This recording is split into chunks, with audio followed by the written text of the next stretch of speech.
Anybody on the call? Okay, we're good to go. And who is on the call? It's okay, man. It's all right. You're good. Okay. So you're saying it looked fine? Is there anybody else on the call? Okay, thank you.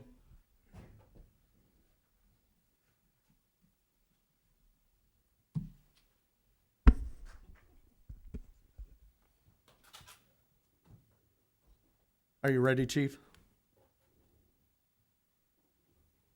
Yes, we are live. We will call this committee the whole meeting to order on September 29th, 2020 at 7 p.m. Before we stand for the Pledge of Allegiance, would like to do a moment of silence for a couple individuals. The first is the late Supreme Court Justice Ruth Bader Ginsburg, passed away recently. And the other individual was retired Lincoln Police Department Sergeant Daryl Sisk. He passed away on May 31st. Nope, I am sorry. That's when he retired. He passed away 2 weeks ago. He had 31 years of service, and he was a sergeant, and he was the first DARE officer for the city of Lincoln. So please stand in a moment of silence first.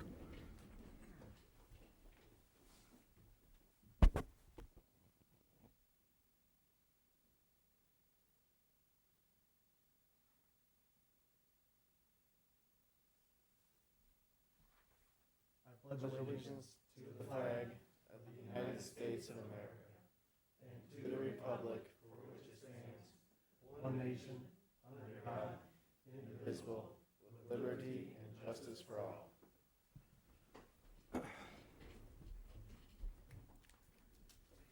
Okay, next up is public participation. I do not have any slips, and on the phone is Jonathan and Melissa Cox. Jonathan or Melissa, you're up. Good evening, City Council and Mayor. We, as you know, have been discussing our chickens, and we recently got a letter from Westwood Hall about our situation. When the ordinance was being looked at, one of the things that Jonathan discussed is that we don't have a backyard to speak of. It's about 5 feet, so obviously the new ordinance doesn't match. So Wes has been working with us about what we can do. We've got the chickens in our side yard. It's fenced in. We meet all of the criteria except it sits right on our property line, which is on 21st Street. We'd like to not have to go through the entire variance process because we meet all the other criteria, and both of our side yards are not eligible because of the size of them. We've had them for a few years. The neighbors have never had any issue with it. They're the other problems, or not problems, but things in the ordinance we understand. We know why they need to be far enough from other people's property, why they need to be away from our house. We understand the health codes. He's got his chef's license. I'm a physician. We get all of that. We'd like to not have to go through the process of going through the zoning board variance committee. So we were hoping that if you had questions or if there was something else that we could do to sort of streamline this process.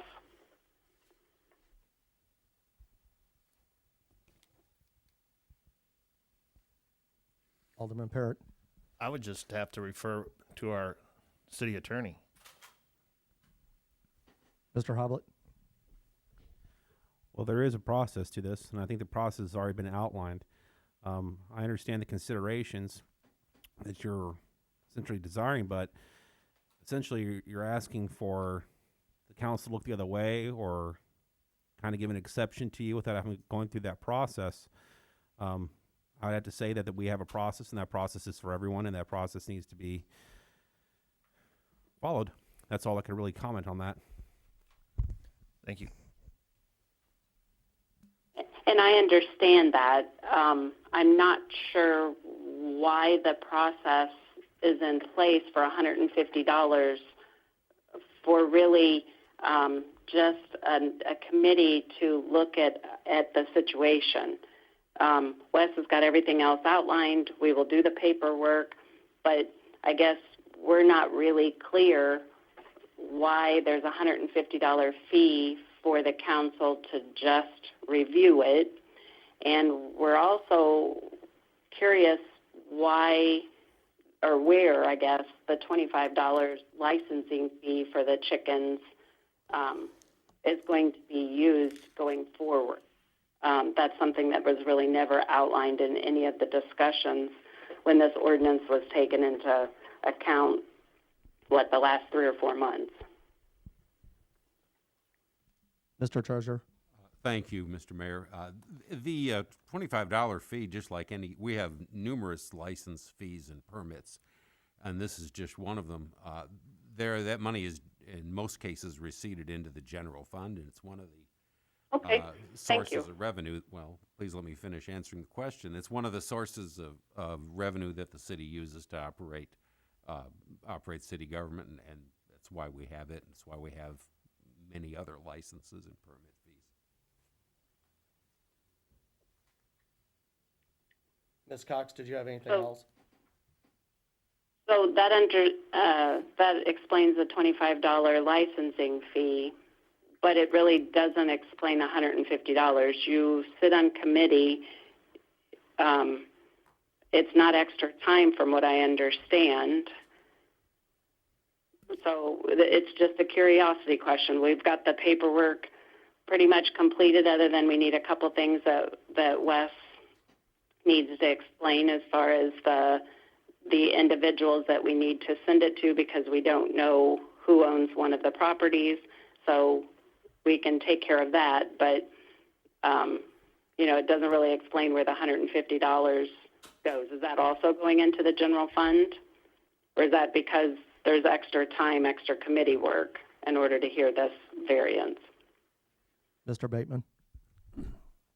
Well, Wes can jump in, but I'm pretty sure the $150 you're referring to is what it cost for the Zoning Board of Appeals to meet, because that is a paid committee. It doesn't cost anything for the council to bring something before the council, because we meet on a regular basis. I believe the $150 is for the Zoning Board of Appeals to meet.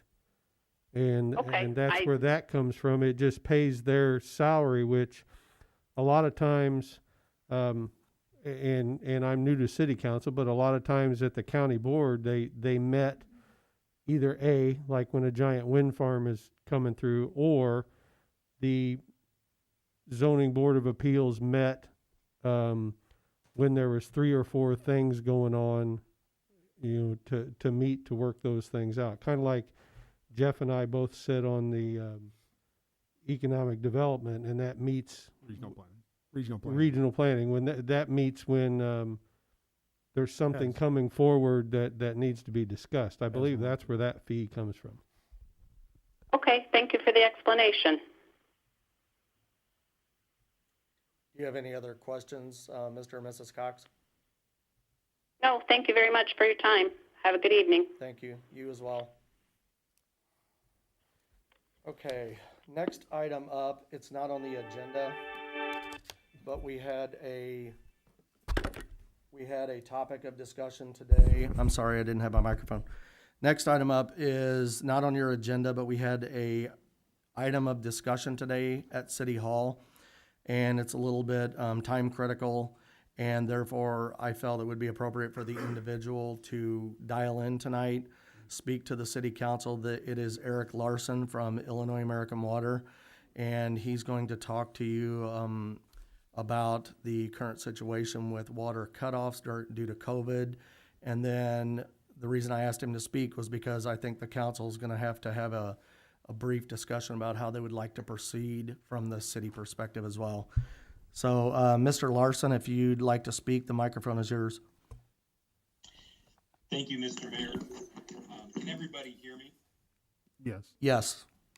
Okay, thank you. I am Eric Larson with Illinois American Water. I'm the senior manager in the Western Division. And we did have a conversation today about water and wastewater non-pay shutoffs. As some of you may know, the Illinois Commerce Commission and private utilities have been engaging in a moratorium on shutoffs for non-pay during COVID because of people with financial hardships during this time and wanting to be sensitive with what people are going through. The expiration of the moratorium continues to get rolled back, and it's been in small chunks. Our current expiration is October 1st, so this week. The moratorium or expiration of the moratorium is going to come to an end, and shutoffs are going to resume. The Illinois Commerce Commission and the leaders of the private utilities, so Ameren, ComEd, Nicor, Aqua, American Water, have been engaged in a conversation about a longer moratorium. And last week they announced a mutual agreement to extend the moratorium until March 31st, 2021 for those customers that self-certify that they're under financial duress during this time. So if a customer self-certifies their financial duress situation, those private utilities have agreed not to shut those customers off. They made that promise to the Illinois Commerce Commission through March 31st, 2021. So unlike gas and electric companies, water and wastewater have a unique symbiotic relationship. Many towns and private utilities have intergovernmental agreements for shutoffs and non-pays. And American Water in Lincoln is in that boat. We have a legal arrangement where we will do shutoffs of water when there is a past due sewer customer on behalf of the township. So we are engaging in this with the ICC, an agreement that we won't do water shutoffs for water past due customers. But that does not mean that we make the decision for you for sewer shutoffs. We are in a legal agreement with you to do shutoffs for non-paying sewer customers when you send those to us. We do ask, though, as one of the participating utilities with the Illinois Commerce Commission, that you would engage with our effort here not to shut off those customers that self-report financial duress until after March 31st. We recognize that you've got an operation to run, you need cash flow, so this is a decision for you as a city government in Lincoln. But that is our ask, that you would partner with us in delaying those shutoffs for financial duress customers until after March 31st, 2021. Any questions for me? Alderman Parrott. Do we have an estimation of how many households that would be? 197. And that self-report, they don't have to show any proof of any hardships? That's my understanding. Eric, they do not have to show proof of hardship, correct? The proof is an honor verbal reporting.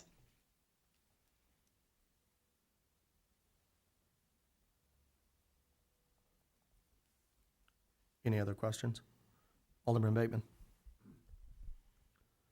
So has the commission said anything about repeat offenders? I mean, are we going to, obviously the city could run a report on the people who are consistently behind or were way behind before COVID started.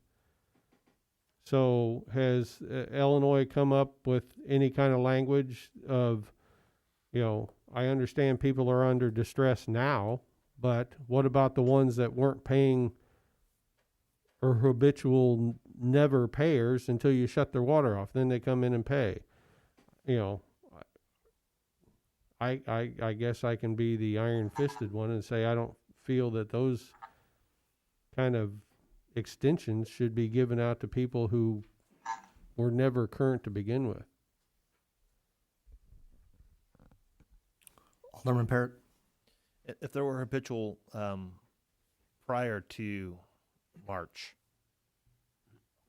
I could see asking them to make even up until March. But if they weren't paying when March, before March, most likely they don't have the funds to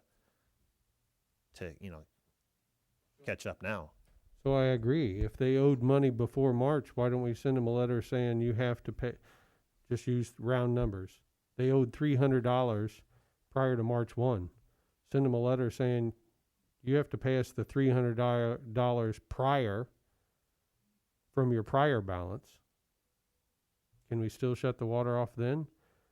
Because some people just are never going to pay. They just, if you're always chasing them down the hill, which I chase people down my hill at work every day for years, you never catch them. There's always something, and now they're just going to use this for the reasoning. I don't believe we should extend that courtesy to those people. And some of these accounts are months and months delinquent, and this will add potentially another 6 months onto that. And one of the accounts that I was made aware of today, without sharing any names, is in the tune of $900. Well, that includes late fees as well. So these are quickly accruing. $900 isn't a COVID violation. That was a violation. If you're talking about a household, even if they're in their upper tier, they're not going to get the $900 since March. Well, it's not so much the monthly fee that they pay, but when you start tacking on that monthly charge on top of it, that's an additional hundreds of dollars in itself. Because at the time, those are not suspended. Alderman Parrott. So the 900, how many late fees would that have included? Peggy would have, I'm just saying, I mean, if they're Several. not accruing late fees since March because, that's already been in place, I would say several. that they would be, a year or two, year and a half with no payments? No? We had, when this all started, there was a lot of people that was right on, they were going to get their water shut off that month. The phone call was going to be made. So they were right there then, can shut the water off. So now they still haven't paid anything. So they've gotten all this far. That's basically what I'm getting at. The people who were going to get their water shut off before this started, we have to come up with some way to recoup that money. Then they can call duress. But they were non-payers before COVID-19. So what you're asking is for those individuals with a balance to ensure that they have at least paid any late fees prior to March 1st to be considered for a hardship. They would have to bring their account current up to the March 1st date or whatever. However that works in the accounting part. Whatever they were behind previous to the March moratorium is what I'm asking. That's what they would have to pay. Alderman Parrott. So my fear is with an extension that it'll get so far out of hand as far as what they will owe that they will feel like they'll never be able to pay. Correct. And one of my fears that I expressed today in this meeting that I was in was that we have a tier 3 for our sewer rates that has not been implemented. If we allow these accounts to continue to accrue at the rate that they are 6 months down the road, I think it's going to be necessary for this council to consider implementing that tier 3 so that we're at least covering our expenses. Steve? Is there a way to perhaps down the road, let's say after the election, to decide if we would go back to that? And I say that because the economy could be, bouncing back very rapidly after the election, and there could be employment opportunities for people again. And I'd hate to keep it, from having to pay until March or whenever, when they know that they don't have to, and they're employed and they can pay. So if I'm understanding your question correctly, you're talking about the tiers, correct? Can we revert back to a previous tier? Is that No, what no, you're- no. What I'm talking about is allowing them to not pay. Can we wait? Can we waive that? Is that what you're asking? Isn't that what they're asking? If we would like to partner with Illinois American Water in their approach to Right. these disconnects, Right. And I'm Yes. saying, let's hold off on that until after the election, then maybe consider partnering with them. if the council would like to do that. Alderman Bateman? My question to your statement is the economy was really good before COVID. So you talking see what about I'm getting everyone. at? They didn't pay their bill before, and now they're not paying their bill and using the. No, I'm talking about everyone, even those that are late now, or not late, but don't have to now. Past March, not those that before March. What are we going to do about the ones before March? I'm saying everybody starts paying now.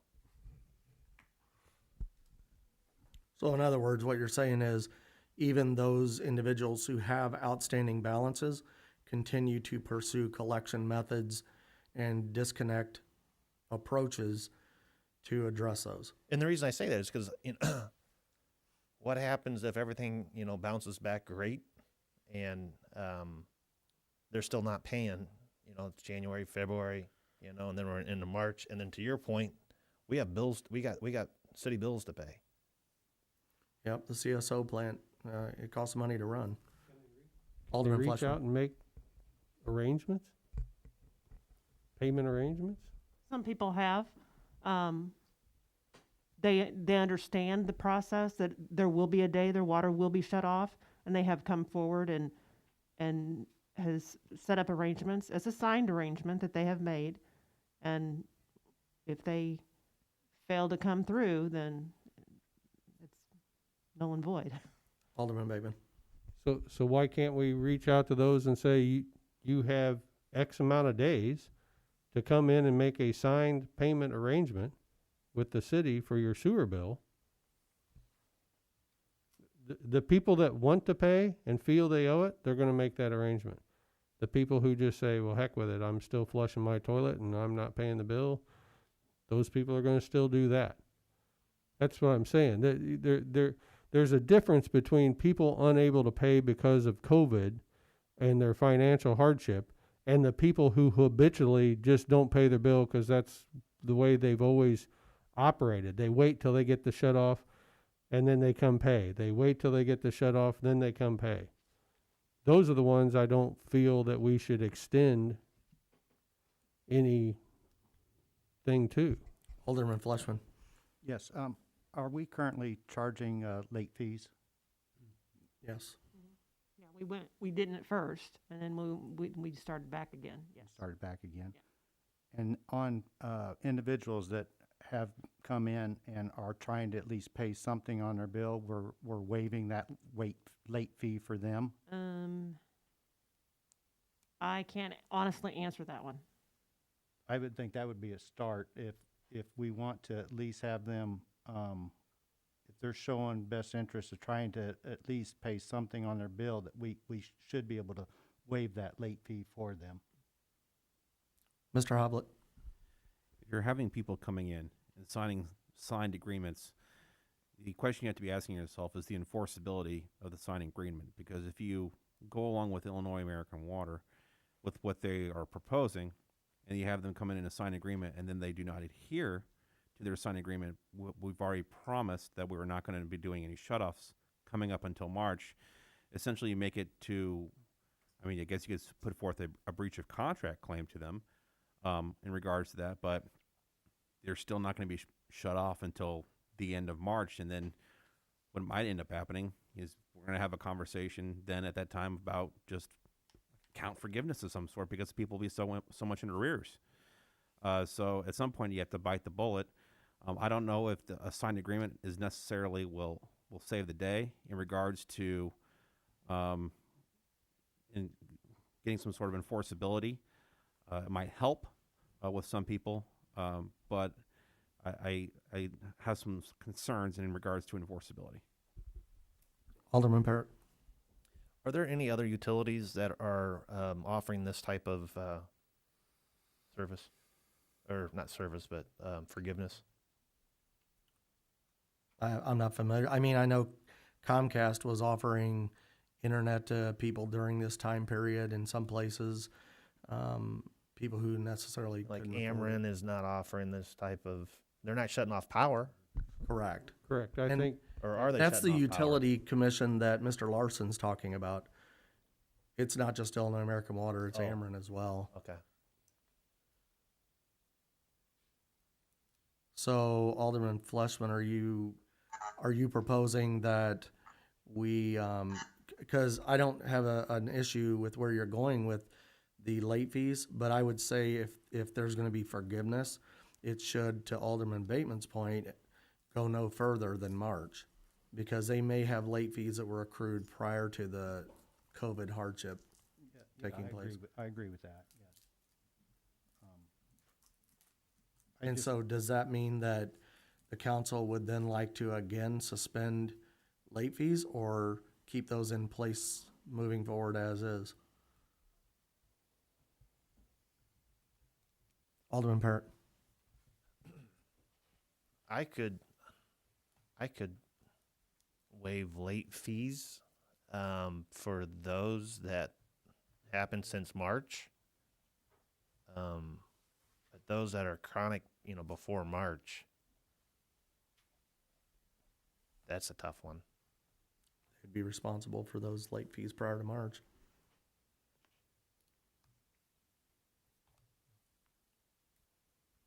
Okay. Any other thoughts on this topic?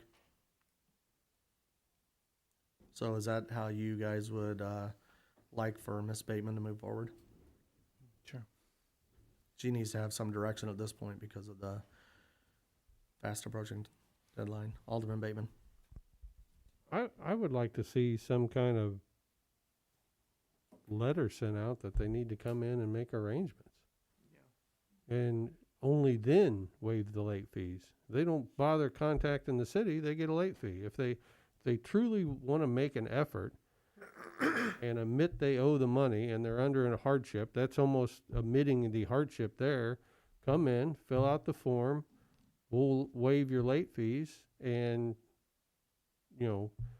set up some kind of payment schedule, till you get back on your feet. That, to me, that shows good faith that at least you contacted the city and admitted you owed the money and made arrangements to pay the money. So while I've got the mic, my question is, what about the landlords that aren't paying their sewer bill on a bunch of tenants? I mean, I get the trash report. We got some people that owe on the trash mandate, 8, 9, and 10 properties. So to me, maybe there needs to be something stricter if you're going to be the tenant or going to be the landlord and you're holding somebody else's water hostage because you don't want to pay the sewer bill.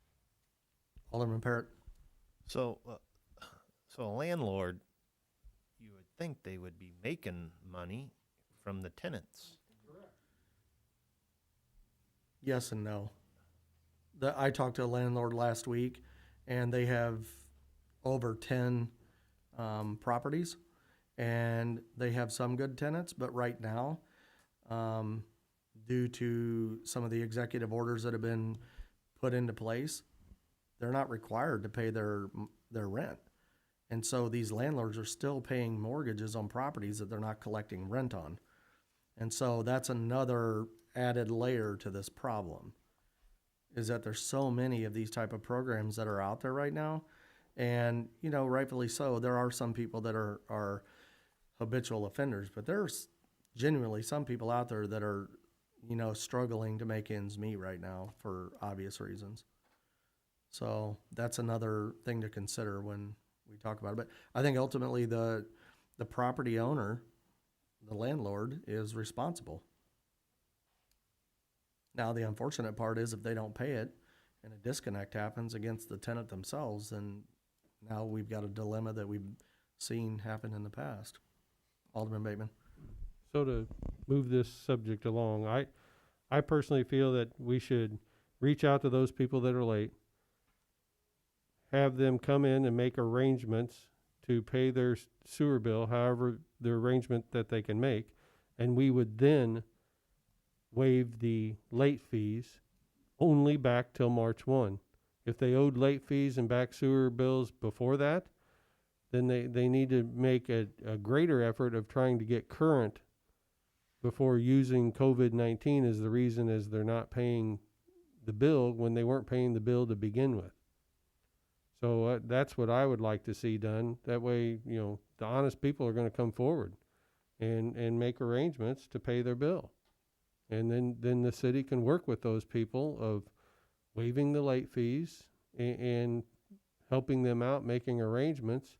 We are a utility just like everybody else is.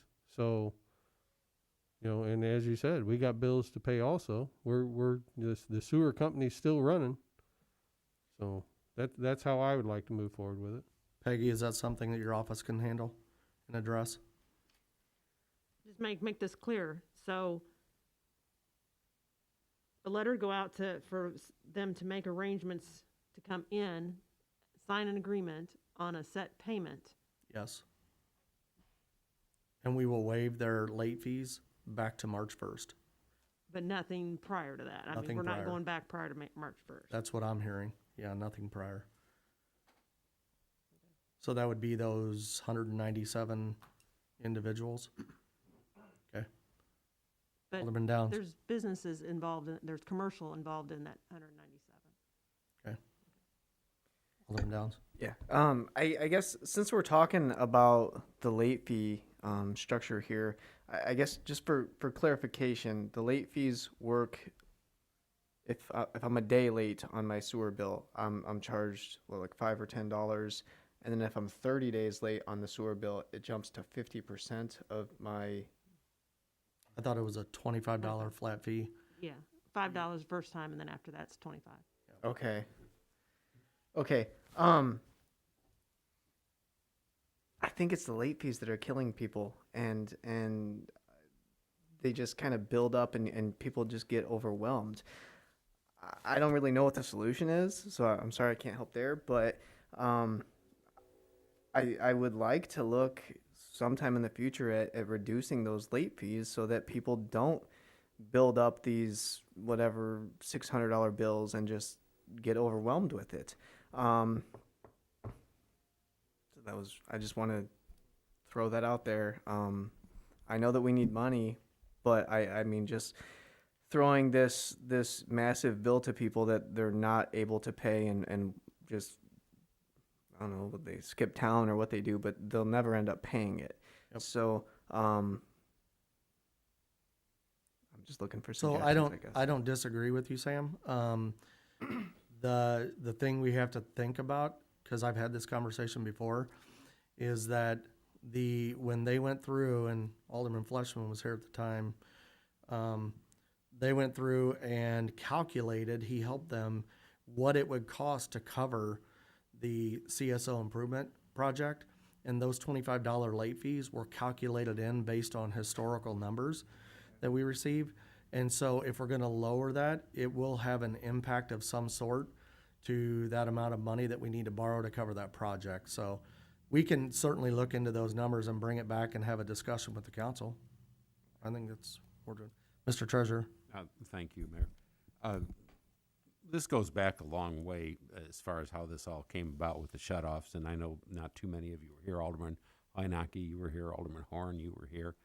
And I was, prior to the whole shut-off process that we have, we added the late fees, but we didn't do anything to enforce it. So as a result, these people who, I'm not talking about people just, having hard times, but people who just didn't care, just didn't bother to pay their sewer bill, and there wasn't much we could do about it.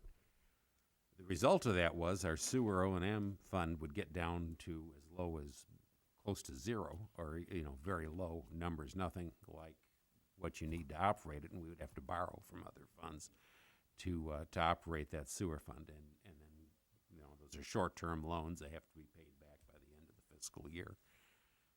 Very, very difficult process to try to juggle that around. We don't ever want to go back to that again. And this COVID situation's a lot different, and I understand why you'd want to waive some of that fees or suspend the shut-offs temporarily during that. But under normal circumstances, there is no reason to reduce those late fees. What you end up, because it's costly, it's extra work for the city, and it's costly all the way around.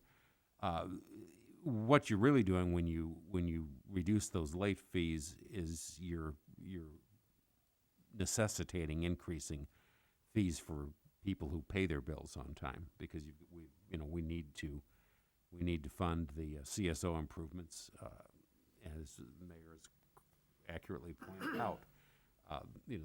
That was all figured into that cost of that. Those late fees are not unreasonable as they are. They're $5, and if you just don't care and you ignore it, then it goes up to $25 and so forth. Under normal circumstances, and this COVID virus stuff isn't normal circumstance, but under normal circumstances, it's perfectly reasonable, and it works in the best interest of the city, and it works in the best interest of the residents who pay their bills on time. Alderman Fleshman?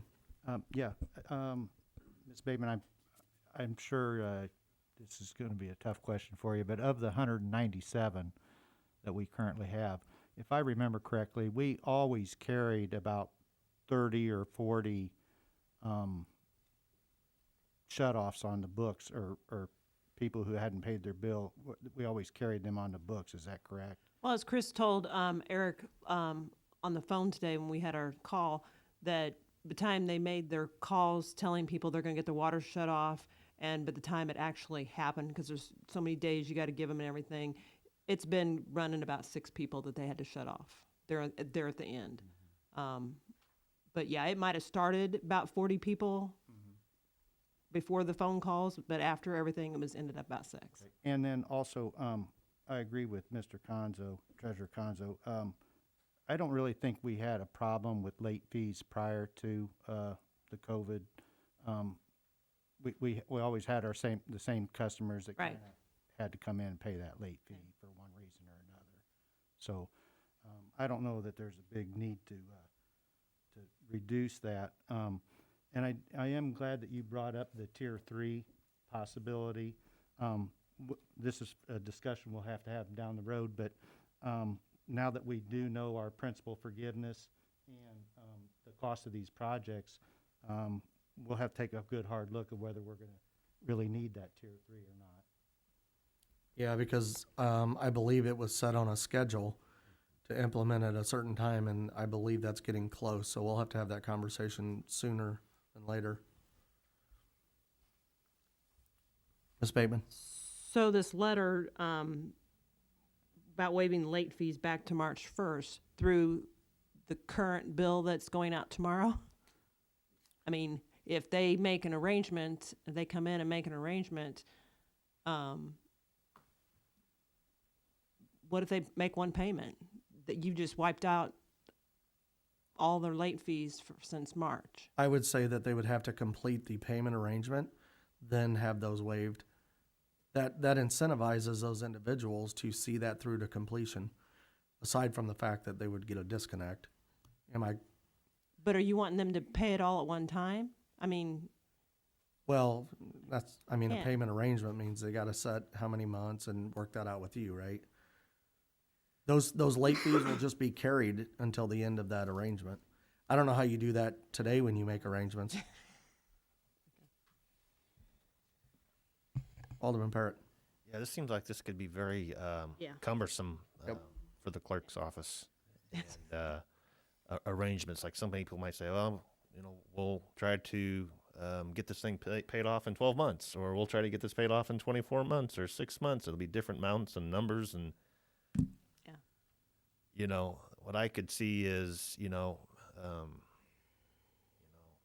make it easy on a clerk's office or whatever, you pay half your bill, every month, and we'll try to catch up eventually, after March. I don't know. I just think it's going to be way too cumbersome for the clerk's office to try to individualize, these payment plans with 197 entities.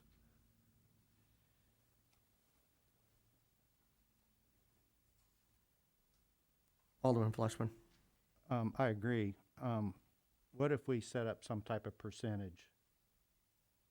If we'll start our waiving the late fees currently, just the previous late fees they're gonna be charged, and then moving forward from now, from October 1st to March 31st, we'll waive them late fees if they pay a percentage of their bill. I'm just throwing that out there. I'm not. I can't tell you how complicated or not that would be for the clerk. well, waiving the current fees coming forward is a lot easier than going back and taking a chance they're going to come through on their agreement. Alderman Bateman. So what, they have to make arrangements that they have to pay like you say, they have to pay at least half their sewer bill. If their sewer bill is 40 a month, they have to pay at least 20 a month. The other thing we haven't discussed yet is we're currently getting ready to go into the first month of sewer reads, correct? Yeah. So everybody's sewer bill may change after the first of the year. So if you're listening out there, starting October 1st, use as little water as possible. Because it's October, November, December that you're what determines your sewer bill. So these people also have their own, they have their bill in their hands. They can make a difference. If they're right on the cusp, they can make a difference. But I don't know how to. So how about we do this for the sake of time? How about we have Alderman Fleshman, because he has experience in this area with the city, work with the clerk's office, and then bring us back what they come up with as that proposed option, and then we can make a decision based on that. Right now, it just seems like we're throwing things at the wall, and I want to make sure that this is done with some thought behind it. Certainly, yes. You okay with that, Peggy? Yeah. Okay, so let us know when you guys have that ready, and then we'll put it on an agenda. Mr. Larson, does that help you? Yeah, I appreciate the time, and if there's any other questions that come up for me, feel free to reach out, and I'll join if you want me to join in a future meeting. Okay, great. Thank you for your time tonight. Thank you. Okay, moving on to item number 4 is the Stark Excavating Change Order 1-3 for Union Street Pump Station. Christie? All right, so these would be the final 3 change orders for this contract before we roll into changing to a different contractor. Basically, change order 1 is the actual closeout costs, and change order 2 is to take care of the ancillary outstanding changes that we were going to have anyway. Those two total $70,000.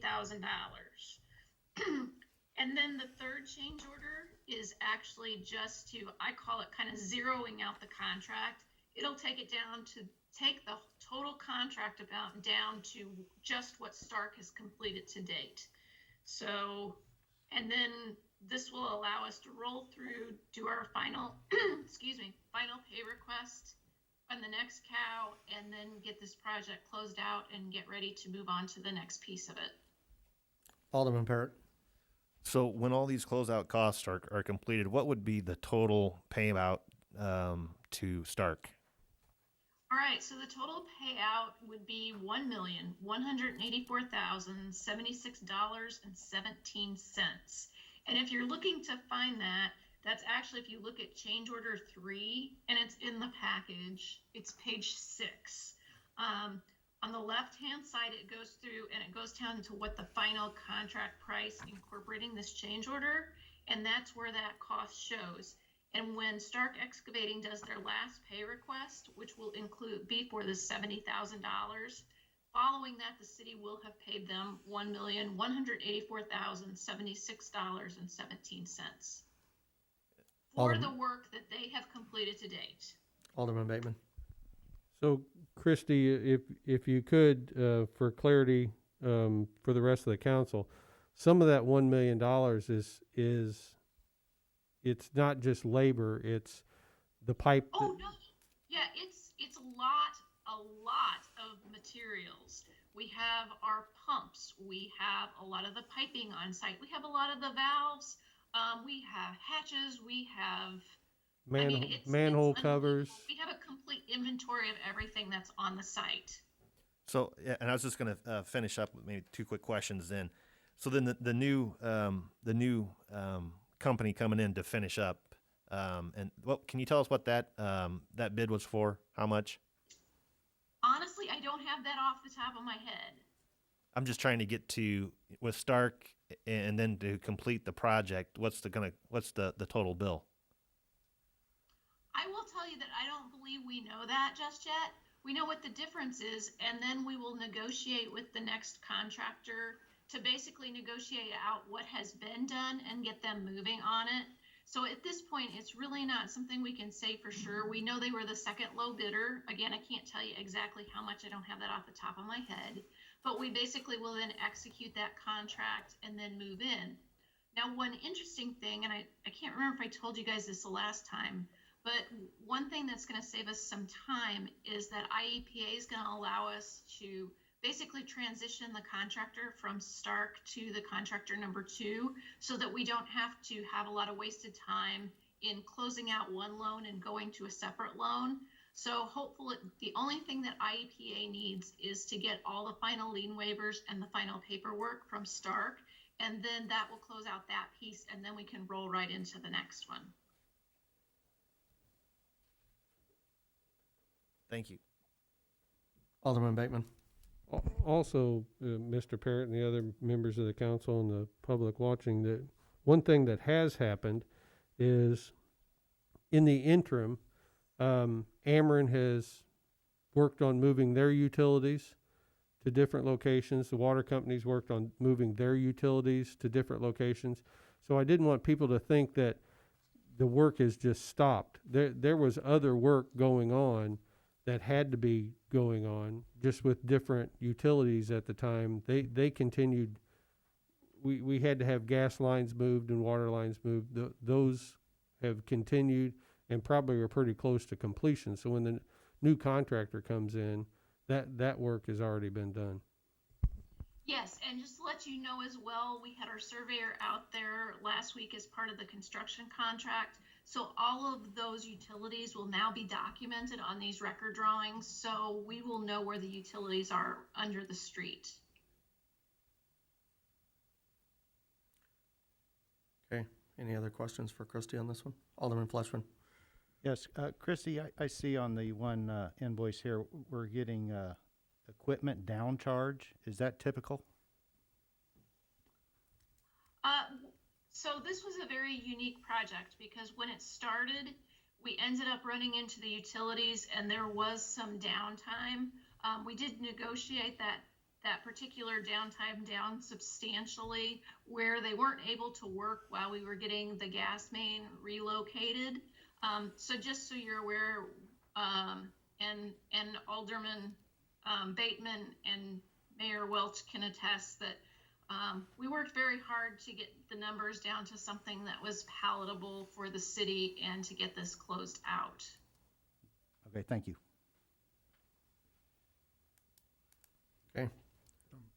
Alderman Hoynicki. Thank you, Mayor. Christie, do we have a date on when the new company will be actually pushing dirt or anything? Or? The new company would love to be in tomorrow. What we do have to do is, okay, so let me take a step back. So these are the steps that have to happen in order for us to get the next contractor in. You guys approved the payment at the last council meeting. That IEPA reimbursement has been sent in.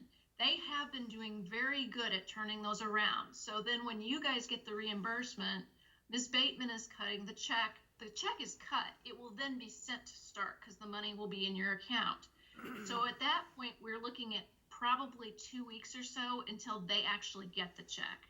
Then they're going to turn around and they're going to pay off the equipment suppliers and their subs in order to get all the final lien waivers. This last pay application is going to be money that only goes to Stark. We have to have all those final lien waivers and submit all that documentation to IEPA, which you guys will want on file too, because that basically says everyone has been paid, they've paid all their subs, and the city has paid them, and they agree that those payments are complete. The problem being is every 2 weeks that we hold back is 2 weeks longer till we can start the next project. I will tell you that Stark has paid already a lot of money for a lot of the equipment that's already been delivered. And they've already provided me lien waivers proving payment for everything they've paid to date. But the key fact is going to be them getting the check. They've already notified all the equipment reps and the subs that the money's coming. They know it's coming, and then everybody will get paid out, and then we'll go from there. Then my hope is we can turn around. Actually, IEPA has already reviewed the contract for contractor number 2. There are 2 minor things that are adjusted because of time. So it's really a matter of we're trying to be proactive to get all the paperwork that we can into EPA. But the real key is closing out this first project correctly and making sure we have everything documented, that everything has been paid. And that's kind of where the time is taking. Okay, thank you. So would you, I know you there's a lot of things there, moving parts, but are we looking like another month from now, perhaps, before dirt is pushed? November? I had originally hoped for the middle of October. I hope for the end of October. Again, it's really going to depend when we can get those final lien waivers back in, get those submitted to EPA, and then get the paperwork modified to get the next contractor going. They have actually, to let you know, they've already been to Lincoln and we walk the whole job site, so they're very well aware of the constraints that we have working along Union Street, and they're not scared. They're going to self-perform most of the work, and they're ready to be accommodating. Their first comment when they walked down the street was, you know, this impacts a lot of people. We're going to send our best guy down here to make sure that we're not inconveniencing anyone any more than we have to. And we'll make sure that we go to the neighbors as we go along the street to make sure that they're aware of what's going on. So it seems like, you know, we didn't want to surprise anybody. It's a tough corridor to work in, no doubt. And they've walked it, they've seen it, and they've told us that they're ready to do the work and that they've done similar work in a lot of older neighborhoods around St. Louis. Alderman Bateman. I hate to inform you this, Steve, but part of the holdup is us. Because Tracy and I and Christy will have our conversations of how to move forward, and inevitably at the end of the email goes, oh no, this is a voting session. So now we're pushing it back to another cow and then to another voting session. So part of the problem is us, only because some of these things were decided either days right after a cow, and now we got to wait till the next cow. So I'm not saying we could have made it any faster, but that is part of the delay, is just how our government works in approving these things. Okay. Anything else for Christie? So place this on the regular agenda? Yes. Okay. We'll place this on the regular agenda. Thank you, Christie. Thank you, guys. Okay, next item up is the invoice from Crawford Murphy and Tilly for the CSO Improvement Construction Phase Services from August 1st, 2020 through August 28th, 2020 in the amount of $49,649.93.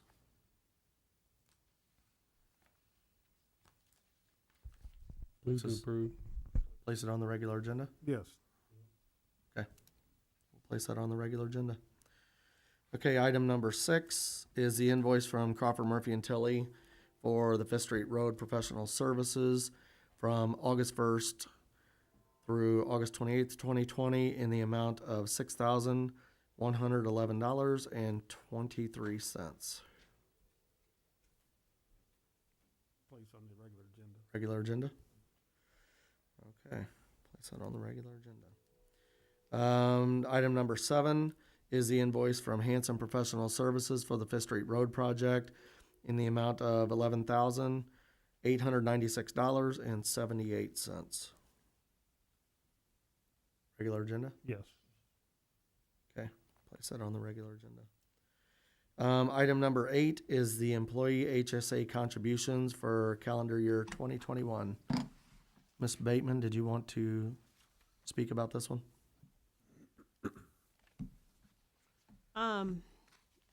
I guess it's all up to the council to decide, how you want to address the HSA contributions. Since you increased it last year to the $215 due to the high price of the $1,500 deductible, and the council voted to go to the $2,800 deductible. It's how you want to handle that. And basically, I feel like we're putting the cart before the horse, but the union's gonna need to know how you stand on this before we bring a insurance plan forward for the council to vote.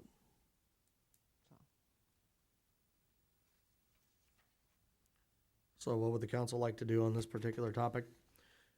Basically, the question is, does the council want to provide the $215 per month HSA contribution, similar to what they did last year, which would then allow us to have the $1,500, the $2,800, and the $5,000 deductible plans that were offered last year. So this would keep it status quo, as same as last year. If the council didn't want to make an HSA contribution, then the committee would then take that information and then they would have to have a discussion about plans. Alderman Parrott. Yeah, I mean, I think that's the way we should go. I think we should be like starting over on that. I mean, this was just a way of amending errors on both sides, and why we would discuss this now before we had, any idea of what the rates are going to be. And I just think this is, Well, We do know what. we do know what Well- the rates are.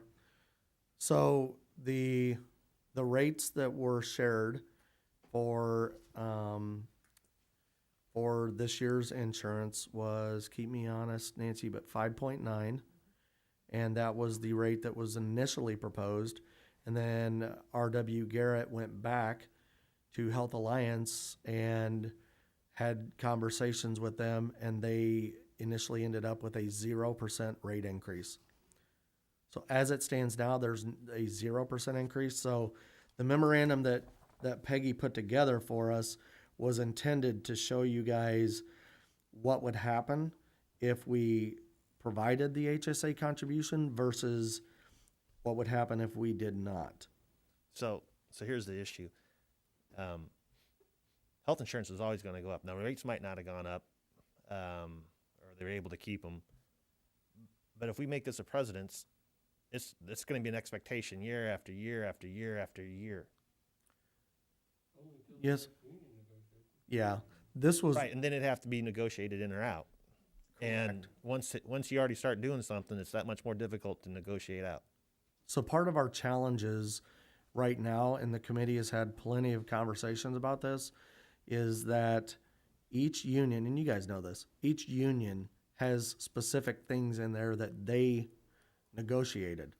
And so the challenge we have is that our broker has to then accommodate 3 different options per the union contracts.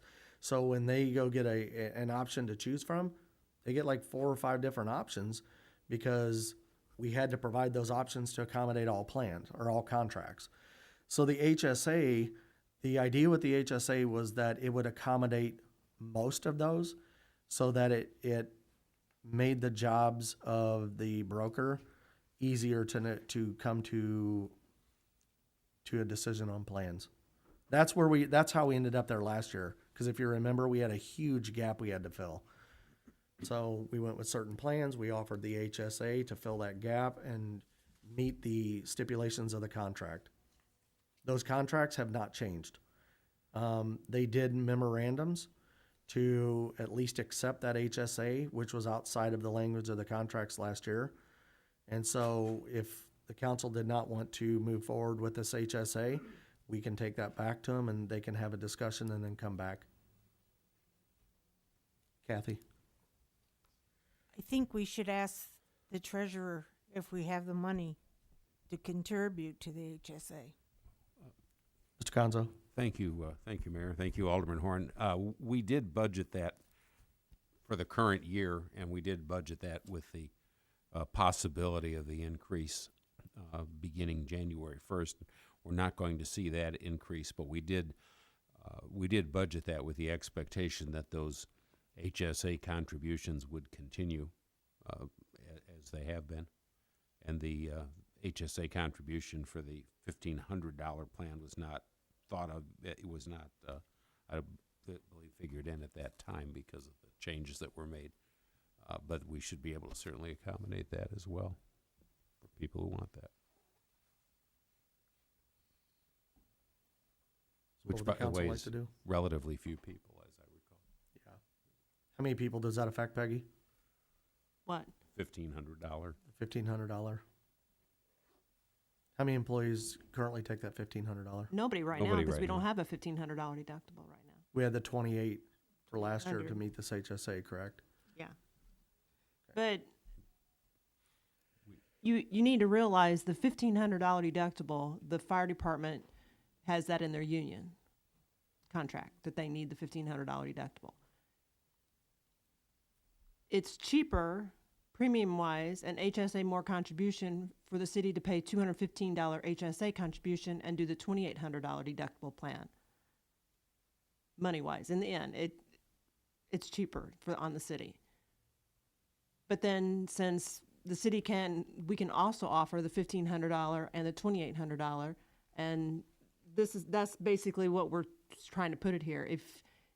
If the union wants to bring forward both plans and the $5,000 plan, you as a council needs to decide, okay, if you take the $1,500 plan, we're only going to contribute the normal what their contract says. If you take the $2,800 plan, we'll do the $215, and then there's the $5,000 plan. And you said no one took the $1,500? We didn't offer we didn't do the $1,500. We only did the $2,800 and the $5,000. Because the HSA filled the gap for the 2,800. But looking at the two plans, somebody that has, I get everybody's different. They might think I'd rather just spit out the $1,500 deductible versus the $2,800, and I'll just take the lesser HSA contribution. That's to each person's choice. But at least this way, it's out there. They can choose which one they want, knowing that they would have to, depending on which plan, it'd be what they're getting contributing from the city.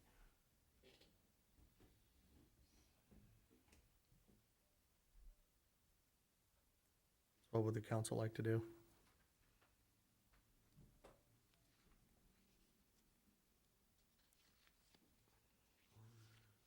Would you like to approve the HSA contribution for 2021? Alderman Parrott. So there was only one union contract that specified a deductible of $1,500.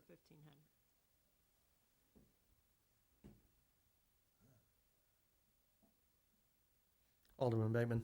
But last year, Steve, when the fire department has 1,500, they put in a memorandum saying they would waive the $1,500 deductible in order to get 200 and something for their HSA. So basically it comes out in the wash because they're getting an extra $100 a month HSA.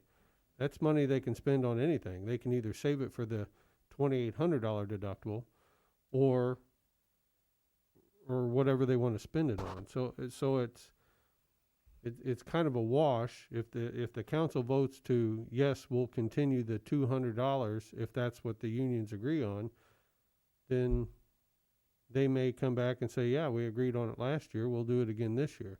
Because that's $2,400 in their pocket. More than that, because it's more than $200. It's $200 and some change. 215. $215. Take that times 12. That's money they can spend on anything. So that's the importance of an HSA.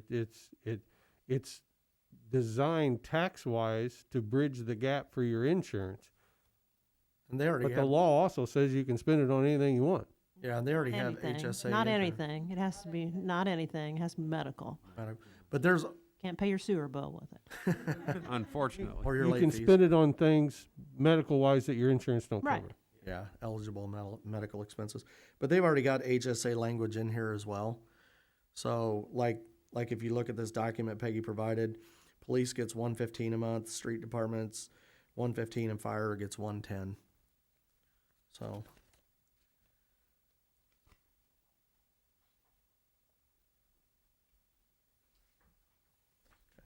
All I'm just trying to point out is, when new contracts come up, there'll be the expectation for the 215, for all. Where's where they're going to start to negotiate at? I don't think so. Having conversations with them, they are all very well aware of the fact that they need to get in line with each other when it comes to health insurance. Can I say that, those negotiations won't include some level of an HSA? I don't know. It depends on who's negotiating on behalf of the city at the time. And we'll have to have that conversation because that's coming up next year as well. So. Okay, so how would you guys like to proceed?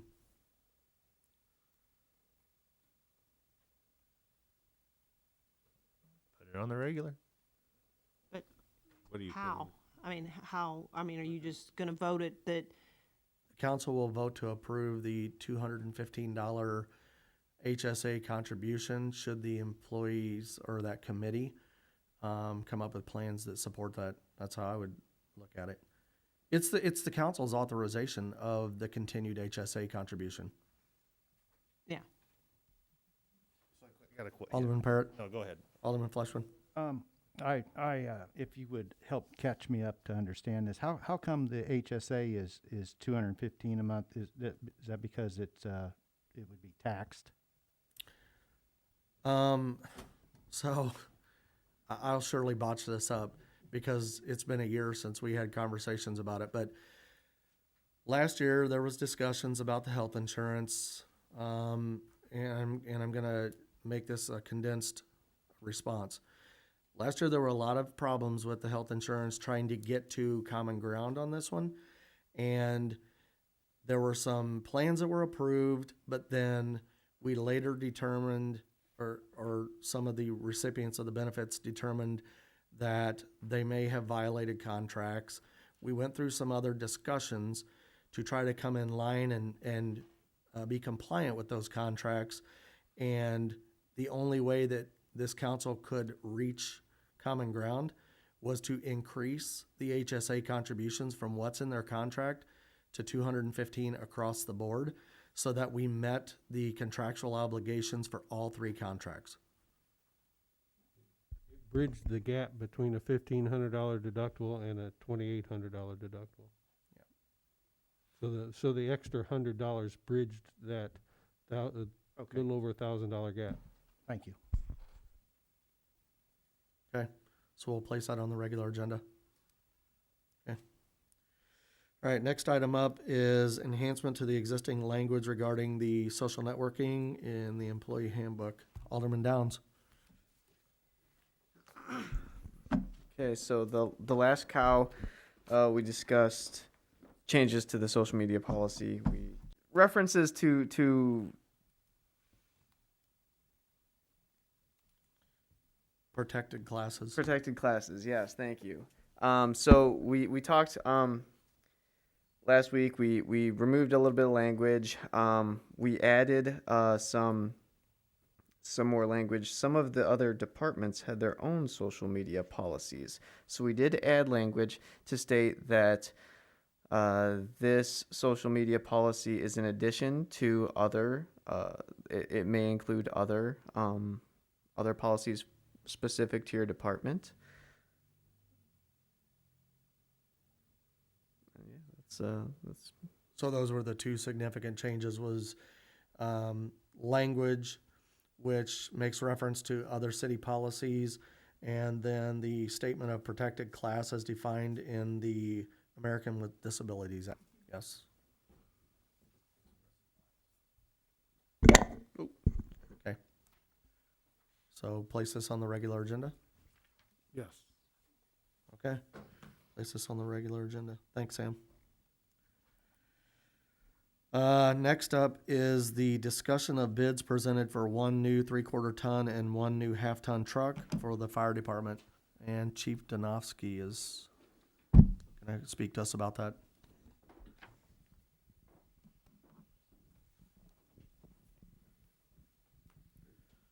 Today, before the department head meeting, we opened up the bids, sealed 3/4 ton pickup trucks. I kind of scrapped the idea of looking for used pickup trucks last week when I talked to you. And one dealership in town, Lincoln Chrysler Dodge Jeep, came back with the low bid on both trucks.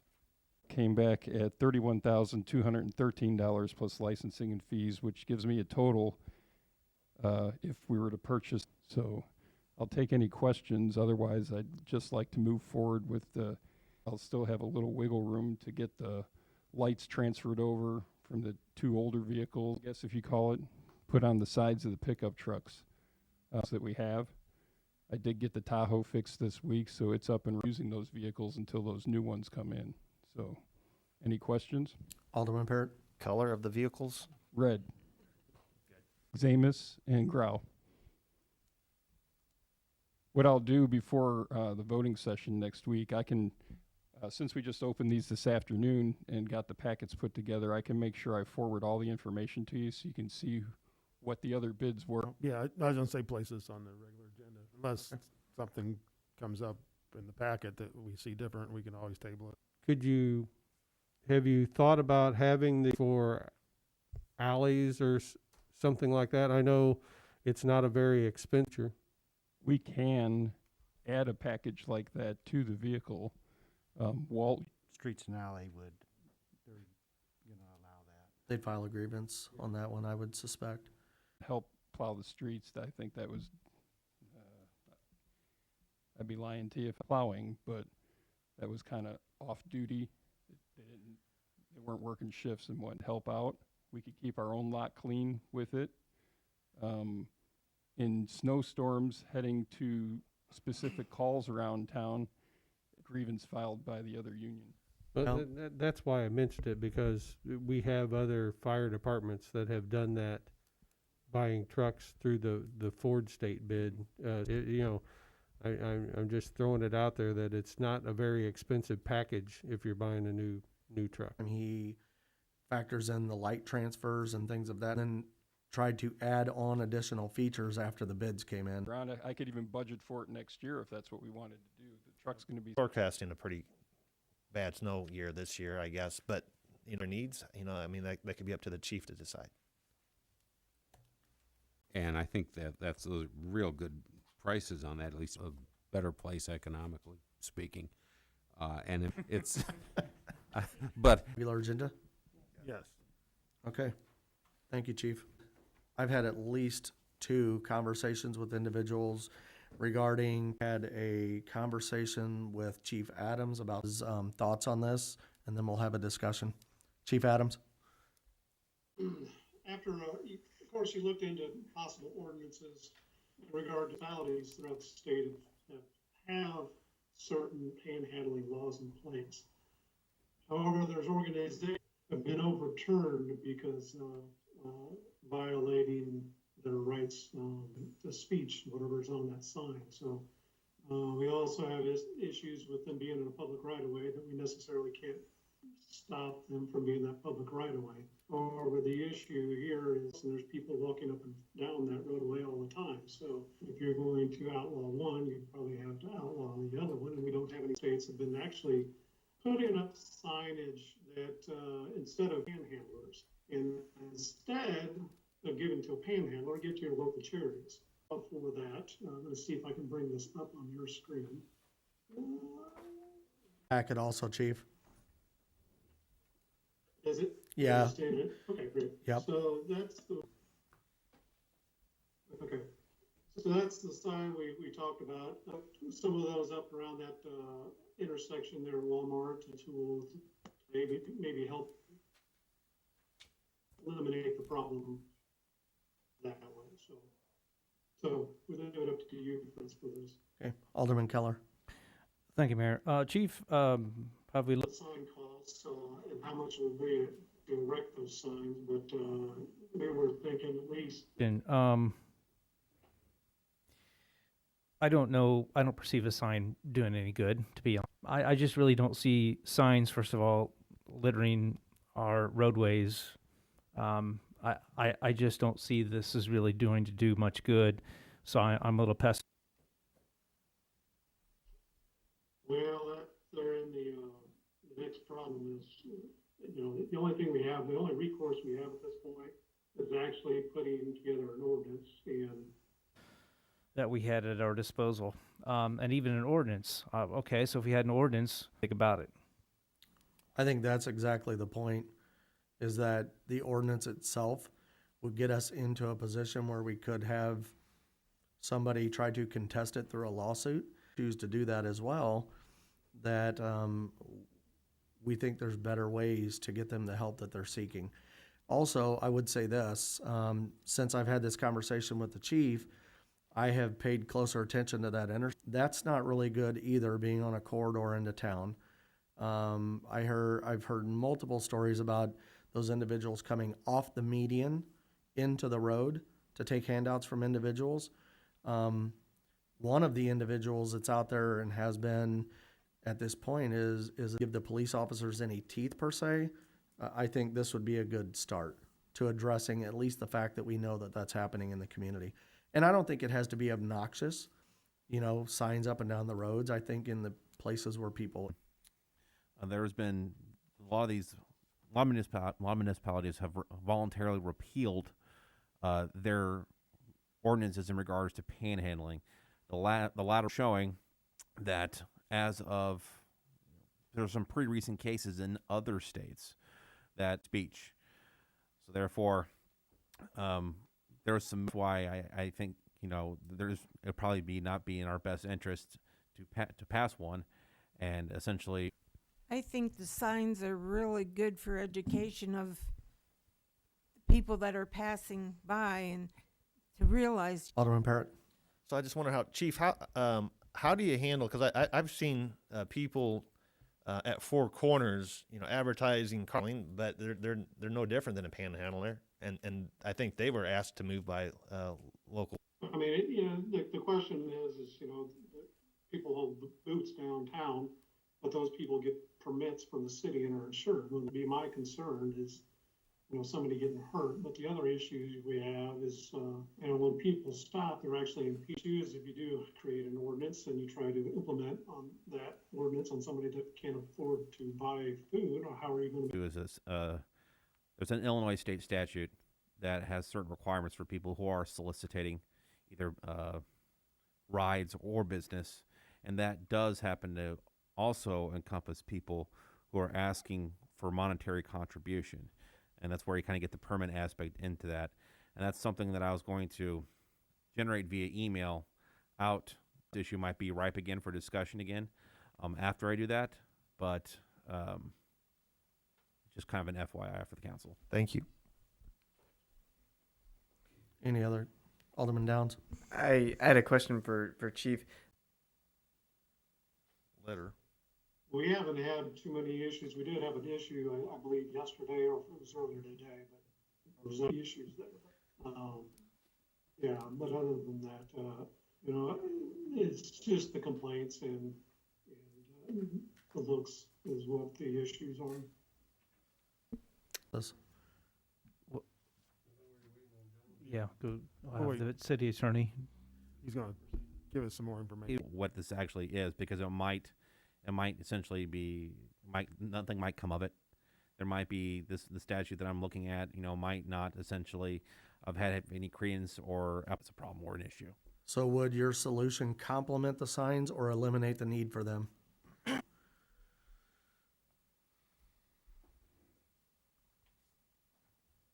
Okay, item number 12, ordinance authorizing the issuance of taxable general obligation refunding bonds, alternate revenue source, series 2020, of the city of Lincoln, Logan County, Illinois, in an aggregate principal amount not to exceed $1,915,000 for the purpose of refunding certain outstanding obligations of the city and paying for related thereto. It's a bonds, and it's similar to other ordinances that have been passed by the council in issuing general obligation bonds, which are funded from an alternate revenue source. An alternate revenue source means it isn't funded through property tax levy. What we're attempting to do here, what we're looking at, is the Series 2014 alternate revenue bond that was used for purposes of funding the TIF district, or the TIF development. When those bonds were issued, our interest cost was greater than they are currently in the issuance of bonds. As a result of that, our annual debt service, or annual payment on that, is between $173,000 and $176,000 a year, and will remain that way right up until the end of last year. It's about $168,000, but it's generally in that $173,000 to $176,000 range. If you look at the refunding of it, two possible scenarios allow us to take savings on that by issuing them under the current interest rates. If we went with the one option of having more or less level payments, those payments would be about $160,000 to $165,000, $166,000 the first year, and then tends to go downward from that. That would save us $146,000 after subtracting out the costs of issuance. The cost of issuance, by the way, would be about $40,000. If we went with the second option, which I would recommend, it would allow us to take the savings up front. So over the next 3 years, our amount that we would have to pay on bond payments, $132,000, approximately $137,000, $144,000. Then it would go up to anywhere between $168,000 and $171,000. So it'd still be lower than it is now. We would save $132,000. And again, remember, these are approximate because it's dependent on what the interest rates are at the time you issue the bonds. This ordinance that you have before you today would just authorize the city to do that, to issue these bonds. It would not obligate you to do this, so you still have time to select. Well, first of all, decide if you want to go through with it and to actually issue the refunding ordinance at a later date. As I think I mentioned 2 weeks ago, in order to do that, you would need to do it prior to the end of current session of the council, because the next council would not be able to issue those until after they took office. So we'd have to go back to passing the ordinance that you have before you now. So from a practical standpoint, even though they're generally good for 3 years, they're only good till the end of the council session. So you would have to do this by the end of April. You could do it as soon as November. You could do it as late as April. But this ordinance makes it possible for you to do that. If the interest rates should suddenly go up, which no one's anticipating, but if that were to happen, then the appropriate thing to do, or the smart thing to do, would be not to go ahead and issue the bonds, because you wouldn't be saving any money and you'd be spending $40,000 to do A lot of that cost, when you're talking about bonds of this size, comes from Standard and Poor's ratings. That's about $20,000 right there to go through that process. But it's necessary. Otherwise, you're issuing unrated bonds, and that's not something you want to do, because obviously the investors aren't going to be as willing to pay as much for those as they are for bonds that are rated. Put it on the regular agenda. Okay, place that on the regular agenda. Thank you, Mr. Conzo. Thank you. Item number 13, the discussion on moving forward with the Fifth Street Road project. Ms. Cavalman.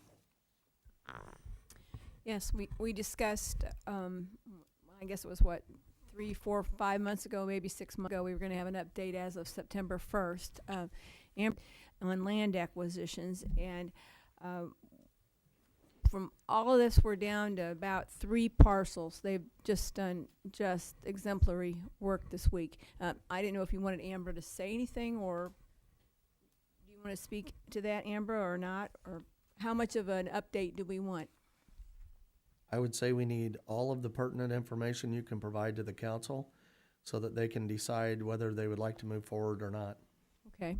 I calculated out of approximately, we had 44 parcels, and approximately 41 are done because one was a 15A and one was a 15B. There were 2 different plats, and that is probably 91% complete with the land acquisition. I can go further and talk to you about what our IDOT engineers were saying as well. Alderman Bateman. So when you say done, we have the deeds. We're getting the to- deeds. I mean, they are at IDOT ready to sign, send to the county clerk's office, come back, issue the check. Yes, we're very, very close. We're close, but we're not done. Well, they have done exceptional work this past week working on this, so. But I mean, the But people we're can waiting on still back IDOT out. right now. IDOT will sign those, and then we will get, and some of them are working on various days of the week that they come in, so. You have Amber use a handheld. I've got one here. Oh, you got one. Just so that people can hear you on the, it says the battery's dead.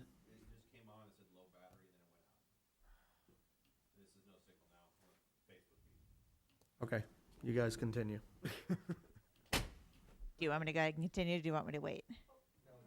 Okay. The last time we met, there was 12 parcels. And in the last week, we've had 3 of those parcels that Beth was referring to have been signed and are in for parcel compliance to IDOT.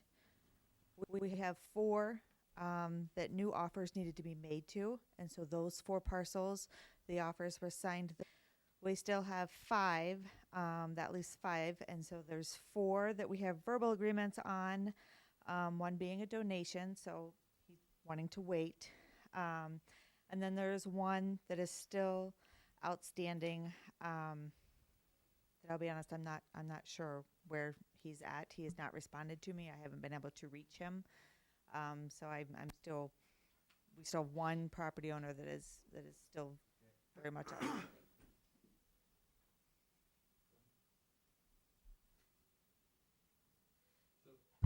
So it's not 3. No, You there's, started with 12, then you signed 3, so that leaves 9. right, from the last meeting, there were still 12. We signed 3. That's and we 9. Still had 4 that needed offers. Those offers are now signed and are going out to those property owners for consideration. That So was- they're not down at IDOT. They have not agreed to the money yet.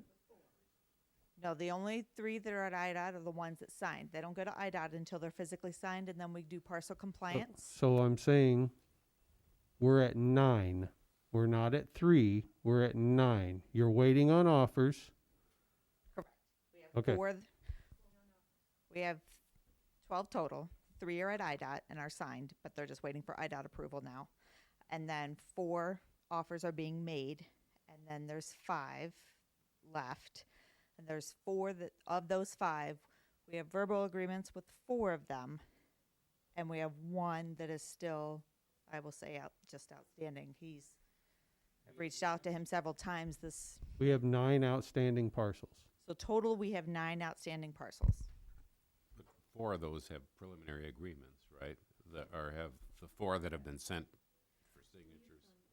4, there's 12 parcels outstanding right now. Of those 12 parcels, 3 are technically signed and are into IDOT, but I don't consider those done until they are recorded and paid. So, yes, they're finished, but they have to finish out the process.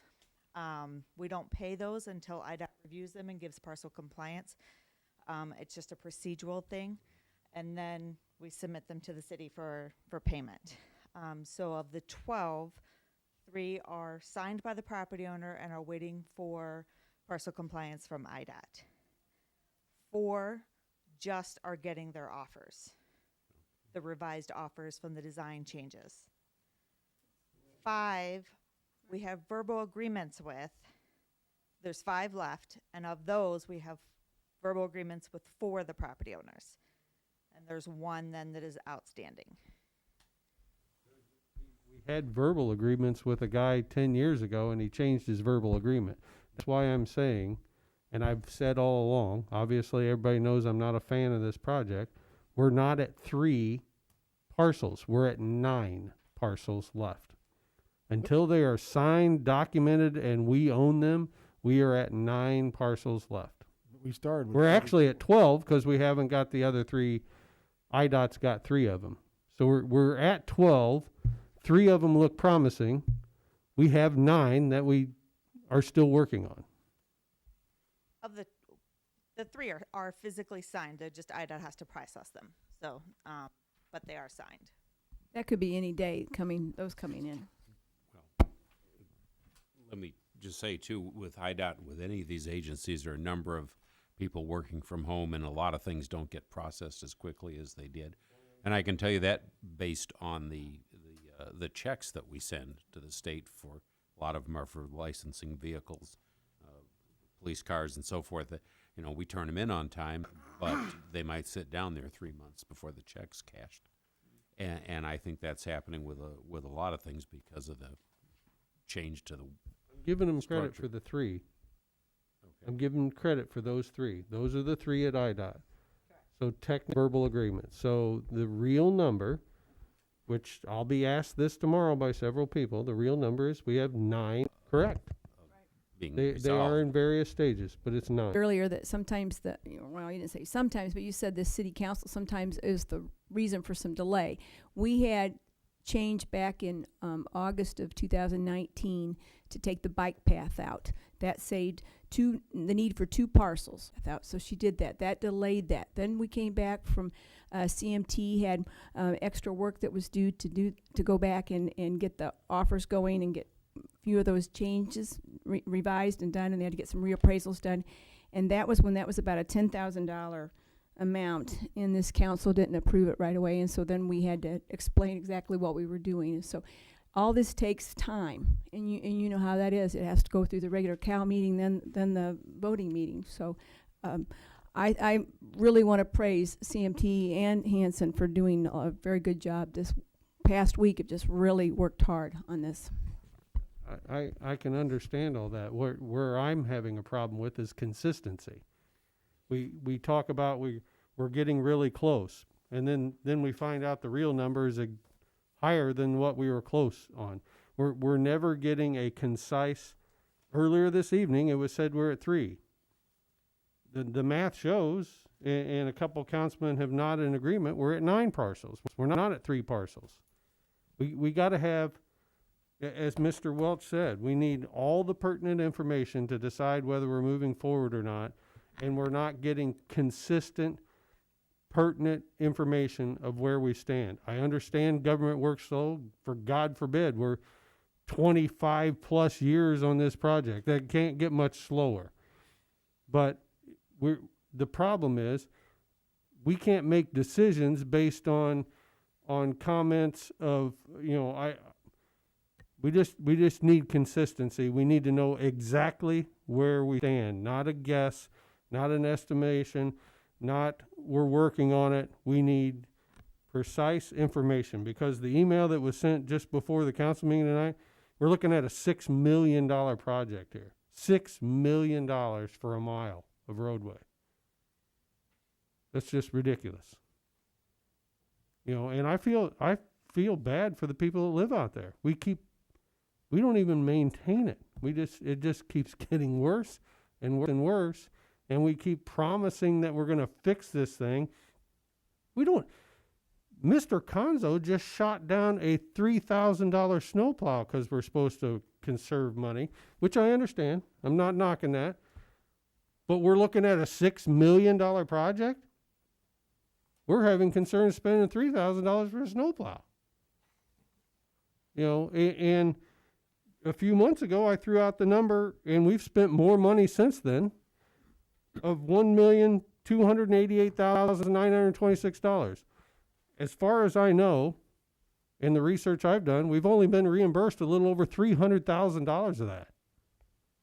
We're out over $1 million for a bumpy piece of roadway.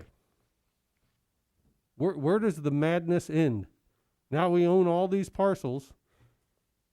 When do these people get a road that they can drive on? We can't afford it. We keep spending money and time, not with any consistency or where we're at on the project. We just keep saying we're working on it and we're moving forward. Alderman Hoineke. Yeah, I just cannot pull the plug on this project to the constituents that are out there. We're on the goal line practically on getting these parcels done. Numerous times you see the state of Illinois come out with money for shovel-ready projects. This would be a shovel-ready project once we get all our ducks in a row. Yes, it's taken forever, I understand. But I just can't walk away and give back $650,000 to the government, and we still don't. We have land now we bought, and then we're not going to even use it if we pull the plug and not do anything out there. So we're just so close. We made so many strides within the last year. I think we just got to keep moving forward. Well, this is why there are some outstanding parcels, is because some of the parcel owners out along that corridor have said, I will not sign over my parcel until everything else is acquired, because they don't want to turn a piece of property over to the city and then see the city pull the plug and they gave up and sold their property. So some of the parcels that are outstanding are, although nothing has happened with them, we have the word from these individuals that they will move forward. I think there's at least one or two that I'm aware of out there. Yeah, that's why I said there's of the nine remaining. We'll just say the 9 because the 3 are signed and are at IDOT. Of the 9 remaining, we do have that. I don't know where he will land. I've reached out to him several times just in the last couple of weeks, and I have not gotten a response from that particular property owner. And there are 4 that are just getting their revised offers based upon the changes that were made with the bike. I signed 4 yesterday.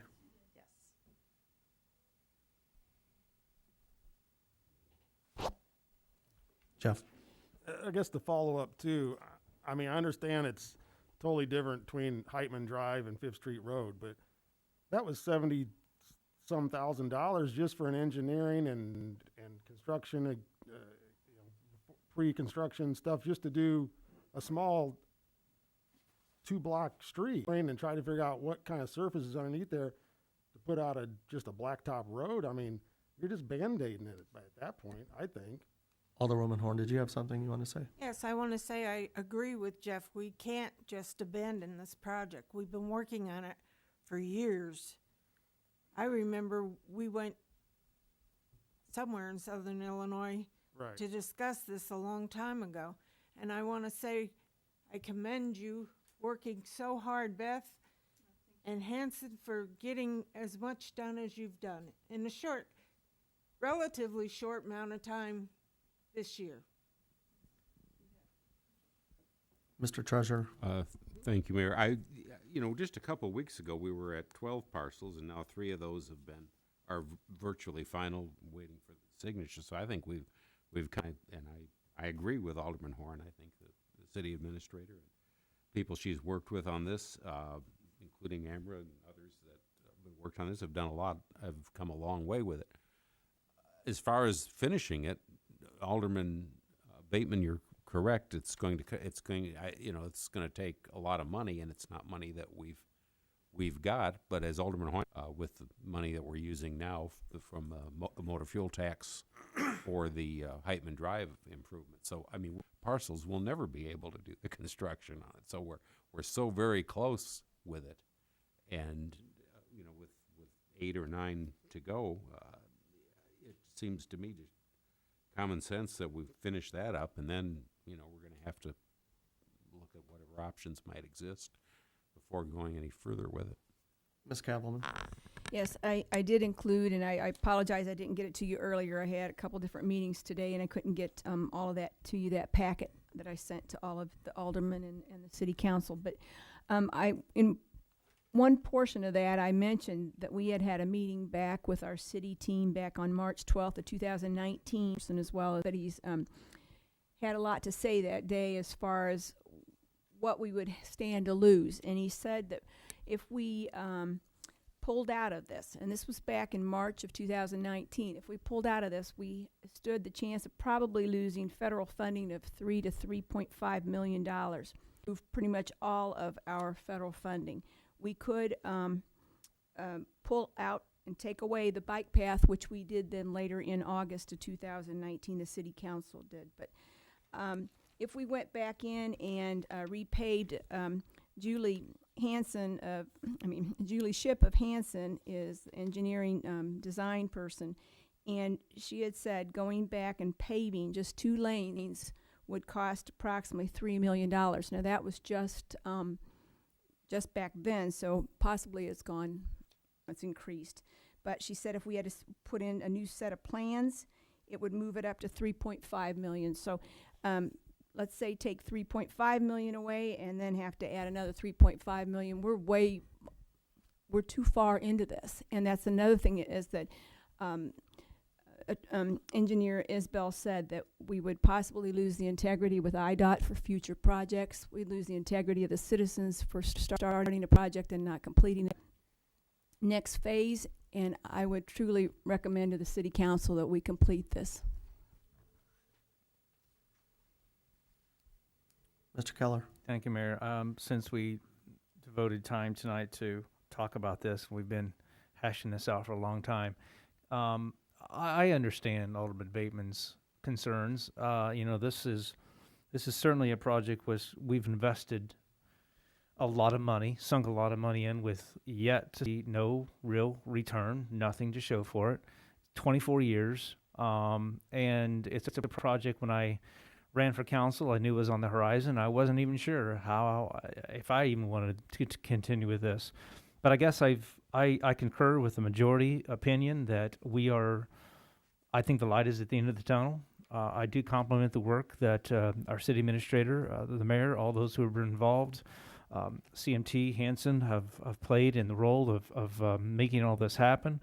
I see the numbers that the city administrator has presented to us. We have all these parcels what are we going to do with them if we don't continue this? It just seems like in the end, hopefully this will be an investment which we'll look back and be proud of. And we owe it, I think, to the citizens of Lincoln to continue this rather than abandon it. It's just my 2 cents worth.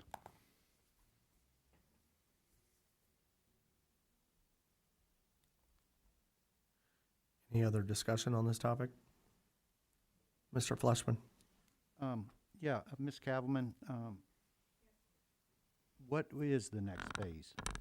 The next phase would be construction.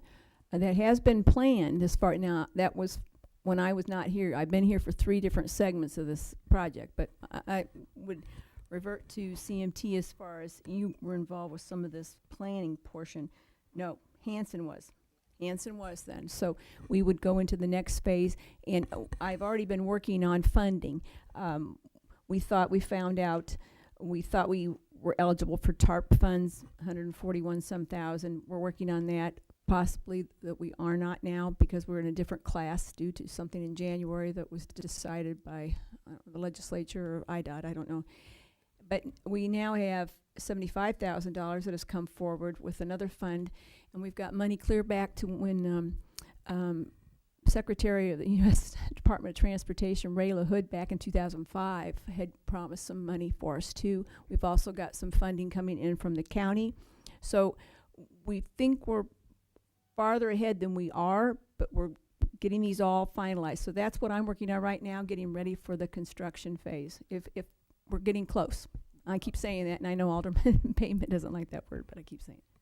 But you'll have to excuse me, I didn't have time to really look through your. I understand that. I didn't get it to you till late.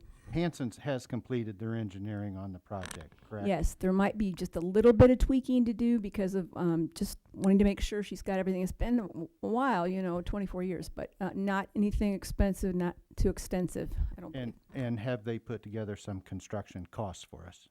Yes, they have put that preliminary, but things change. That's been a while, so we'll have to bring her back to the table. Our city team will meet, or she could come before the city council. We'll talk about that. But we do have some construction costs, even though there Yes, might be. you mean have some funding available for that? No, the cost of construction. Well, she said the total project was going to be 6.7. Well, we just got from IDOT here last week was 6.7 million, I believe.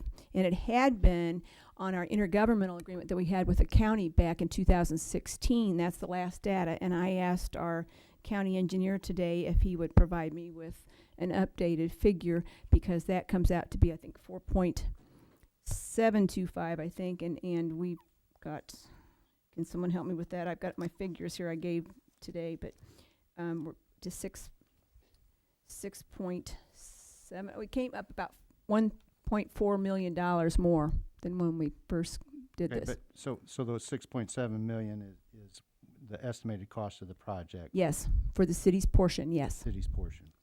Yes. I think it would be helpful if we could see that figure along with the potential funding that is available, and then be able to see where, exactly, not exactly, but an estimate of what the city's actually going to have to come up with. Ms. Cavalman. I did provide that for you in your packet. Yeah, I haven't had a chance What to I look received from IDOT, it was a lot. what she's referring to. I recall we've seen that have been secured already, and what those amounts are. September 25th that I gave you. And then he sent writing text telling me what the answers were for. Yeah, I think in light of the lengthy email and the documents that were sent out, that we should all look those over and maybe place on the agenda moving forward with Fifth Street Road, a vote of yes or no on the agenda. But I would like to at least look over this information that was just brought out to us. I think it would be courteous to the documentation that's in the packet. Most of us who have been on the council for a while have seen several of those items just in updated format, but I have no concerns bringing this back to another. Okay. Yeah, I'm fine with the next. Okay. All right. And possibly by then we will have. Mayor Welch said our agreements that they don't want to sign the documents until they know the project is going forward. But they've agreed that they will at the appraised value. So I have to give them credit for that as well, honestly. So with the 4 outstanding offers that are just show that we're going to have, these 4 sign, and then, we start approaching those last. I want to set up a room and just be like, okay, each one of you come in and sign it. The parcels and the current statuses. Yes. Thank you. We can do that. Last minute item that I believe the council received from Ms. Bateman today is a request from Kickapoo Street to just past the arcade walkway for an outdoor concert. We're requesting the closure for Friday for entertainment that they provided a few weeks back with Harmony Grits during the Balloon Fest weekend. So exact same scenario, different band. Agenda. Consent agenda. Thank you, Treasurer. Hopefully it's brief, but We are going into October, and October is direction on Halloween. I've had businesses reach out to me, and so I wanted to get some future meeting, but I did want to share with you that I spoke with Don Cavey today about this topic, and keep your masks on, be careful what you touch. The CDC state traditional door-to-door trick-or-treating is not recommended. So they recommend some alternate, but most places aren't allowing for haunted houses or any of those things that we've seen throughout the past. I want to get your thoughts on it and see how you'd like to proceed with this. If you want trick-or-treaters to come by your house, you turn your porch light on. Comfortable letting their kids trick-or-treat, they don't have to let their kids trick-or-treat. In my opinion, people are gonna, we had this discussion at work, everybody's gonna say, well, you're tucking the candy in the bowl. I mean, I can only speak for at our house. We open the bag, it's relatively safe. And that's the way I feel about it. I've had several people reach out to me, and I've told them the same thing. I feel if you want to... A lot has been taken away from normal life, particularly for youth. I think that a little bit of enjoyment is not a bad thing. I understand the CDC and of our health department sees no real problems with this. And I'll say my personal opinion, both as those handing gloves and hand it out to children. I think that's a safe common sense with your social distancing, and I think parents will, promote that social distancing with their children who are out. I happen to live on 9th Street. Parrot gets that overflow as well where he's at, and I think they've already done that spacing just traditionally. So I would, Alderman Parrott.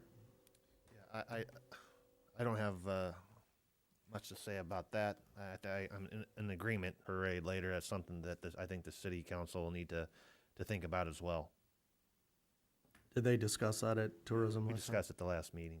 Okay. Of not changing it, just going with the mayor activity, regardless of how the council chose to address this issue tonight. I think those that are something that we'll be putting out a date on as well. So, okay. Thank you, Mayor. Another conversation with the business owner this week about the grants program. City Administrator, I know you've several different meetings talked about. Yes, thank you, Alderman. It should be on the website as far as the application. It is kind of lengthy. I tried getting if for structural purposes, if you've got a commercial building, commercial property, and you want to do some work to it, please fill out the application, get it to the commission. You can get it to me or to Woodhall. And then question the COVID grants. Oh, I'm sorry. Yeah, no, thank you. Okay. Are you talking about my favorite subject, the parklets, the streeteries? I think it's the big grant he's talking about. You're talking about it's the second round, and they had $220 million to spend here in Illinois. And I hope if you've had any kind of interruption with your business, please apply for it and look for BIG, B-I-G, or you can also get on gpcovid.com and look there. That'll be under the GPEDC's, the Greater Peoria Economic Development Council Executive Director. It was a very nice conversation, and they do want to help Lincoln and Logan County. Did that answer your question? I'm Yes. sorry. Thank you. Okay, any other announcements? Okay, do I have a motion to go into executive session under 2C1 personnel? So moved. Second. Alderman Parrott made the motion. Alderman Keller second. Roll call, please. Mr. Keller? Yes. Mr. Haneke? Yes. Mrs. Horn? Yes. Mr. Bateman? Yes. Mr. Fleshman? Yes. Mr. Welch? Yes. Mr. Parrott? Yes. Mr. Downs? Yes. Okay, we will go into executive session at 9:15 p.m.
Okay, we're live.